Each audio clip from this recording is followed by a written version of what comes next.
সম্মানিত সুধী, আসসালামু আলাইকুম। আমি মাজহারুল ইসলাম। আমার ইউটিউব চ্যানেল ট্যাক্সভিড স্কুলে আপনাদের স্বাগতম। সুধী, আপনারা আমার এই চ্যানেলে যারা দেখছেন, আমার চ্যানেল যারা ফলো করছেন, তারা হয়তো জানেন যে ট্যাক্স এবং ভ্যাটের আমরা বিভিন্ন বিষয় নিয়ে আমাদের এই চ্যানেলে আমরা আলোচনা করি। বিশেষ করে যারা আইটিপি পরীক্ষা ছিলেন, আইটিপি পরীক্ষা, ট্যাক্সের বিষয়গুলো এবং ট্যাক্সের রিটার্ন কিভাবে দিবে, এই বিষয়গুলো নিয়ে আমাদের অনেক ভিডিও রয়েছে। আলহামদুলিল্লাহ আপনারা দেখছেন। আর আমরা ভ্যাটের ক্ষেত্রে সবগুলো বিষয় নিয়ে আমরা আলোচনা যাব। এর আগে আমরা ট্যাক্সের যেমন পরীক্ষা এবং ট্যাক্স রিটার্ন কিভাবে দেওয়া, এই বিষয়গুলো নিয়ে আলোচনা হয়। ভ্যাটের ক্ষেত্রেও ভ্যাটের রিটার্ন দেওয়া এবং ভ্যাটের বিষয়গুলো নিয়ে আমরা ধাপে ধাপে আলোচনা করব। ফার্স্টলি আমরা আলোচনা করছি, আমরা কয়েকটি ভিডিও দিয়েছি, সেটি হলো যে ভ্যাট কনসালটেন্ট পরীক্ষার প্রিপারেশনমূলক। তো আমরা একটা আমাদের এই রিলেটেড প্রথম ভিডিও ছিল যে ভ্যাট কনসালটেন্ট পরীক্ষার সিলেবাস ছিল। হ্যাঁ, আমরা যে ভিডিওটি দিয়েছি সেখানে ছিল ভ্যাট কনসালটেন্ট পরীক্ষার জন্য কি সিলেবাসটি হবে। আপনারা সেটা দেখছেন এবং সেখান থেকে আমাকে অনেকেই কমেন্টস করছেন আর কি কি বিষয় আলোচনা করব, তাও আমাকে বলেছেন যে ভ্যাট রিলেটেড যে সিলেবাসের যে পার্টটুকু রয়েছে সেই ভ্যাটের ধারাগুলো এবং এবার যে ভ্যাটের যে পরিবর্তন কোনো পরিবর্তন হয়েছে কিনা, এই পরিবর্তনগুলো বা ভ্যাট থেকে কি ধরনের প্রশ্ন আসবে, সেই বিষয়গুলো আপনারা জানতে চেয়েছেন। আমি সেই বিষয়ে যাব। এরপরে দ্বিতীয় যে ভিডিওটি আমরা করেছি সেখানে ছিল যে কাস্টমস আইন নিয়ে, কারণ আমরা সিলেবাসে দেখেছি যে কাস্টম আইনের একটি ভালো মার্ক রয়েছে কাস্টম আইন থেকে। তো যেহেতু কাস্টম আইনটি তুলনামূলক ভ্যাট থেকে ছোট আইন, এই আইনটি পড়ে এবং এখান থেকে প্রশ্ন আসলে আপনারা উত্তর দেওয়াটা অনেকাংশ আপনাদের জন্য সহজ হবে। তাই আমি কাস্টমস অ্যাক্ট নিয়ে শুরু করেছিলাম। তো আমার প্রথম ভিডিওতে ছিল কাস্টমস। আমি চেষ্টা করেছি যে কাস্টমস অ্যাক্টের কতটি অধ্যায় রয়েছে এবং অধ্যায়গুলোতে কি কি বিষয় রয়েছে আমি সেটির একটি পার্শিয়াল আলোচনা করেছি। আপনারা দেখেছেন। আমি বাকি অধ্যায়েতে কি কি রয়েছে, আমি বাকি জিনিসগুলো আলোচনা করব আপনাদের আরেকটি ভিডিওতে। আজকে বেসিক্যালি আমি যে বিষয়টি নিয়ে একটু সংক্ষিপ্ত আলোচনা করব সেটা হলো যে এবারের কাস্টমস অ্যাক্ট 2023-এর কাস্টমস আইন 2023-এ যে পরিবর্তনটি এসেছে সেই পরিবর্তন নিয়ে কয়েকটি কথা বলছি এবং এই পরিবর্তন থেকে আপনাদেরকে ভ্যাট কনসালটেন্ট পরীক্ষায় কি ধরনের প্রশ্ন আসতে পারে তারই একটি নমুনা আমি আলোচনা করছি। তো সেটি হলো কি, প্রথম সেটি হলো যে আমাদের কাস্টমস অ্যাক্ট 2023 থেকে ভ্যাট কনসালটেন্ট পরীক্ষায় এই বিষয়টি আসার সম্ভাবনা রয়েছে বা থাকতে পারে। সেটি কি, কাস্টমস আইন 2023-এর কাস্টম শুল্ক, কর বা অন্যান্য চার্জ প্রদেয় তারিখের মধ্যে যদি সে চার্জ পরিশোধ করা না হয় সেক্ষেত্রে কি পরিমাণ সুদের কত হার নির্ণয় করা হয়েছে। অতিরিক্ত সুদ প্রদানের ক্ষেত্রে 2025-26 কর বছরে কি পরিবর্তন আনা হয়েছে। এরপর এবং এই পরিশোধের সময়সীমা কতদিনের অধিক হবে না। এই ধরনের একটি প্রশ্ন আপনাদের ভ্যাট কনসালটেন্ট অ্যাক্টে কাস্টমস পার্টে থাকতে পারে, কারণ এবার এই আইনটিতে বা এই ধারাটিতে একটি পরিবর্তন এসেছে। তো আমার কাছে মনে হচ্ছে আপনাদের পরিবর্তনটাও শেখা হয়ে গেল, সাথে আপনাদের প্রশ্নটিও রয়েছে, কারণ প্রশ্নটি আসলে ইম্পর্টেন্ট। এটার মূল জিনিসটা আমি আপনাদেরকে বলছি, যেটি ছিল আগে বিগত বছর পরিবর্তন হওয়ার আগে যেটি ছিল সেটি ছিল যে কাস্টম শুল্ক, কর বা অন্যান্য চার্জ প্রদেয় তারিখের মধ্যে যদি পরিশোধিত না হতো তাহলে সেক্ষেত্রে সেটা ছিল কি,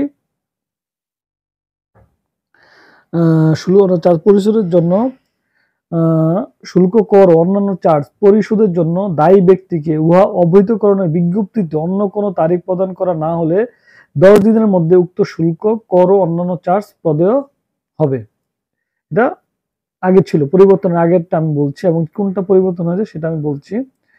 মানে শুল্ক, কর ও সুদ পরিশোধের সময়সীমা, এটি কাস্টমস আইন 2023-এর 32 ধারা রয়েছে। 32 ধারার উপধারা 1-এ রয়েছে এই আইনের অন্যান্য বিধান সাপেক্ষে কোন শুল্ক, কর ও অন্যান্য চার্জ পরিশোধের জন্য দায়ী ব্যক্তিকে উহা অবহিতকরণের যে নোটিশ দেওয়া হয়, সেই নোটিশের অন্য কোনো তারিখ প্রদান করা না হলে 10 দিনের মধ্যে উক্ত শুল্ক, কর ও অন্যান্য চার্জ প্রদেয় করতে হবে।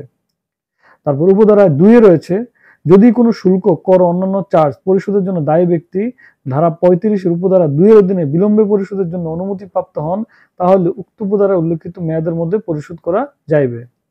আর উপধারা 3 রয়েছে, কোনো শুল্ক, কর বা অন্যান্য চার্জ প্রদেয় তারিখের মধ্যে পরিশোধিত না হলে উক্ত শুল্ক, কর বা অন্যান্য চার্জের উপর উহা পরিশোধযোগ্য বা প্রদেয় হইবা সর্বশেষ তারিখ হইতে আরম্ভ করিয়া উহা পরিশোধ হইবা তারিখ পর্যন্ত মেয়াদের জন্য বার্ষিক 10% সাধারণ সুদের হারে সুদ পরিশোধ করতে হবে। এটা কি বার্ষিক 10% হারে কি এই সুদ যদি কেউ সঠিক সময়ে প্রদান না করে চার্জ, তাহলে ওই চার্জের উপর কি বার্ষিক 10% সরল সুদের কথা বলা হয়েছে। তারপর উপধারা 4 কি বলা হয়েছে, কোন শুল্ক, কর বা অন্যান্য চার্জ কোন পণ্য ছাড়ের পর বকেয়া থাকলে উক্ত নির্ধারিত বকেয়ার অতিরিক্ত হিসাবে উক্ত পণ্য ছাড়ের তারিখ হতে উক্ত নির্ধারিত বকেয়া পরিশোধ তারিখ পর্যন্ত বার্ষিক 10% হারে সুদ ধার্য করা হবে। তবে সত্য থাকে যে বোর্ড সরকার কর্তৃক নির্ধারিত নীতিমালা অনুসারে যদি ইহা নির্ধারণ করে যে ধার্যকৃত সুদ পরিশোধের ফলে সংশ্লিষ্ট ব্যক্তি গুরুতর অর্থনৈতিক ক্ষতির সম্মুখীন হবে, তাহলে বোর্ড উক্তরূপ সুদ ধার্য করা হইতে বিরতি থাকতে পারেন। এটা এক্সট্রা বিষয় এবং বোর্ডের সিদ্ধান্ত। এইটা যেটা বললাম সেটা ছিল কি বিগত বছর, আর এবছর যে পরিবর্তনটা হয়েছে সেটা কি, এবার আমরা সেটা পড়ছি বা সেটা জেনে নিচ্ছি সেটা কি হতে পারে। শুধু আমাদের যে 2000 কাস্টমস আইন 2023 সালের 57 আইনের ধারায় 32-এর যে সংশোধন, ধারা 32-এ যে সংশোধনটি আনা হয়েছে সেটি কি উপধারা 3-এ এই সংশোধনটি আনা হচ্ছে কি, কোনো শুল্ক, কর বা অন্যান্য চার্জ প্রদেয় তারিখের মধ্যে পরিশোধিত না হলে উক্ত শুল্ক, কর বা অন্যান্য চার্জের উপর উহা পরিশোধযোগ্য বা প্রদেয় হইবার সর্বশেষ তারিখ হইতে আরম্ভ করিয়া উহা পরিশোধিত হইবার তারিখ পর্যন্ত মাসিক 1% সরল সুদ পরিশোধ করতে হবে। শুধু আপনারা জিনিসটি বুঝে নেন, আমি আবারও বলছি, যেটি ছিল কি বার্ষিক 10%, এখন সেটি কি করা হলো মাসিক 1%। মাসিক মানে আপনারা যেটা বছরে ক্যালকুলেশন করতেন সেটাকে এখন মাসিক ভাবে কি 1% এই পরিবর্তনটি আনা হয়েছে। আপনাকে যদি পরীক্ষায় যে প্রশ্নটি আমার করা ছিল বা আমি যে প্রশ্নটি আপনাদেরকে করেছি সেটি কি ছিল, যে শুল্ক বা কর অন্যান্য চার্জ প্রদেয় তারিখের মধ্যে পরিশোধিত না হলে 2025-26 কর বছর অতিরিক্ত সুদ প্রদানের ক্ষেত্রে কর বছরে কি পরিবর্তন আনা হয়েছে। তাহলে কি পরিবর্তন কি আনা হয়েছে, আমরা উত্তর কি বলবো, যে উত্তর বার্ষিক 10%-এর জায়গায় কি মাসিক 1% করা হয়েছে। এবং এই পরিশোধের সময়সীমা কত দিনের অধিক হবে না। আচ্ছা, এক্ষেত্রে আরেকটি বিষয় উল্লেখ করা হয়েছে, উপধারা উদ্দেশ্য পূরণ করবে পরিশোধিত হইবার তারিখ পর্যন্ত, অর্থাৎ নির্ধারিত তারিখের পরবর্তী দিন হইতে নিষ্পন্নাধীন সময়সীমা তারিখের দিন পর্যন্ত, মানে যেদিন থেকে শুরু হবে আর যেদিন শেষ হবে এই প্রত্যেক দিনই কি এর মধ্যে ধরা হবে। তবে এটি কখনো কি 24 মাসের বেশি হবে না। তাহলে আপনার উত্তরে কি লিখবেন, যেটি কখনোই কি 24 মাসের বেশি হবে না। আর উপধারা 4-এর যে পরিবর্তন সেটা এখানে আবার উল্লেখ করে দিয়েছে যে 10%-এর জায়গায় কি হবে, বার্ষিক 10%-এর জায়গায় কি হবে মাসিক 1%। তো শুধু আপনারা, আমি সংক্ষিপ্তভাবে যে কাস্টমস আইনের এটি একটি ইম্পর্টেন্ট প্রশ্ন, আপনারা এই প্রশ্নটি এবং এই পরিবর্তনের ধারাটি আপনারা মনে রাখবেন, কারণ আপনাদের ভ্যাট কনসালটেন্ট এক্সামে যে পরীক্ষাগুলো আসবে সাধারণত এই ধরনের প্রশ্নগুলোই আসার সম্ভাবনা বেশি থাকে। তো আমি আপনাদেরকে রিকোয়েস্ট করব, যারা ভ্যাট কনসালটেন্ট পরীক্ষার জন্য প্রিপারেশন নিচ্ছেন, আপনারা কি আইনের যে পরিবর্তনগুলো আসছে ভ্যাটের এবং কাস্টমসের, এই পরিবর্তনগুলো আপনারা ভালো করে দেখবেন, কারণ এই পরিবর্তন থেকে প্রশ্ন আসার সম্ভাবনা থাকবে। আমি আপনাদেরকে পরিবর্তনগুলো আলোচনা করব এবং এইভাবে প্রশ্ন আকারে আমি আপনাদের সাথে আলোচনা করে যাব ভিডিওতে। আপনারা এই বিষয়গুলো ভালো করে স্টাডি করবেন, পড়াশোনা করবেন, তাহলে ইনশাল্লাহ আপনারা ভ্যাট কনসালটেন্ট পরীক্ষায় ভালো করতে পারবেন এবং ভ্যাট কনসালটেন্ট পরীক্ষায় ভালো করে ভ্যাট পেশায় নিজেদেরকে কি নিয়োজিত করতে পারবেন। শুধু আপনারা যারা আমার ভিডিও দেখছেন এবং আমার চ্যানেলটি দেখছেন, যারা এখনো সাবস্ক্রাইব করেননি, আমি আপনাদেরকে রিকোয়েস্ট করছি আপনারা সাবস্ক্রাইব করুন এবং বেশি বেশি করে লাইক, শেয়ার, কমেন্টস করে অন্যদেরকে দেখার সুযোগ করে দিন। কারণ আরেকজন অন্য ব্যক্তি এই বিষয়গুলো জানলে তারাও কি এই প্রিপারেশনে অংশগ্রহণ করতে পারবে এবং কি পরীক্ষার প্রস্তুতিতে তারাও ভালো করবে। আমরা অবশ্যই একে অপরের ভালো কিভাবে হয় সেটাই আমরা কামনা করি।